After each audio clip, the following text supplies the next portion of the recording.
নোংরা ডোবা থেকে বস্তাবন্দি অবস্থায় উদ্ধার সদ্যজাত শিশুকন্যা। নদিয়া, নোংরা ডোবা থেকে উদ্ধার হল বস্তাবন্দি সদ্যজাত শিশুকন্যা। ঘটনাটি ঘটেছে নদিয়ার শান্তিপুর থানার ফুলিয়া পরেশনাথপুর তাসপাড়া এলাকায়।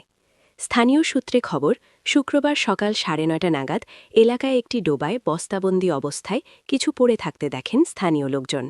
সেখান থেকে কান্নার আওয়াজ ভেসে আসতে থাকে। সন্দেহ হওয়ায় তড়িঘড়ি বস্তাটি উদ্ধার করে মুখ খুলতেই সকলের চোখ কপালে ওঠে। বস্তার ভেতরে ছিল এক সদ্যজাত শিশুকন্যা।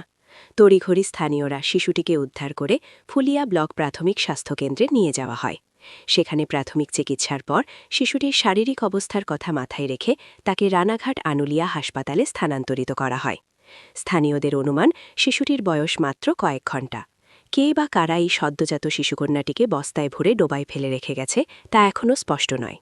খবর পেয়ে ঘটনাস্থলে পৌঁছায় ফুলিয়া ক্যাম্পের পুলিশ।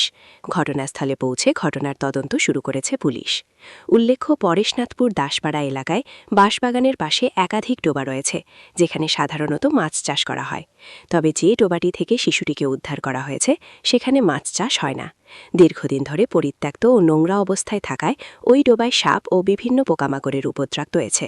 সেই ডোবা থেকেই সদ্যজাত শিশু উদ্ধার ঘিরে শোরগোল পড়েছে এলাকায়। স্থানীয় বাসিন্দা রানী বিশ্বাস বলেন, আজ সকালে বাচ্চার কান্না শুনে সবাই ছুটে আসে, দেখেন ডোবার ভেতরে একটি বস্তাবন্দি অবস্থায় কিছু একটা পড়ে রয়েছে। এরপর বস্তাটিকে ডোবা থেকে ওপরে তুলে বস্তা খুলতেই দেখতে পান একটি সদ্যজাত শিশুকন্যাকে। তবে এই ডোবাটি অনেকটাই গভীর বলে জানিয়েছেন স্থানীয়রা।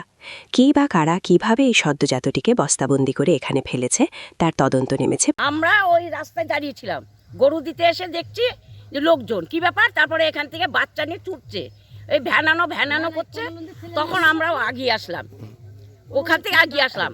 আসার পরে বাচ্চাটাকে নিয়ে আসলো পাশের বাড়ির থেকে, একটা ক্যাথা দেওয়া হলো। তারপরে সেই বাচ্চাটা দীপালি বলে মেয়েটা তাড়াতাড়ি কোলে নিল দাসপাড়ার ছেলেদের কাছ থেকে, নিয়ে হসপিটালে দৌড়ালো।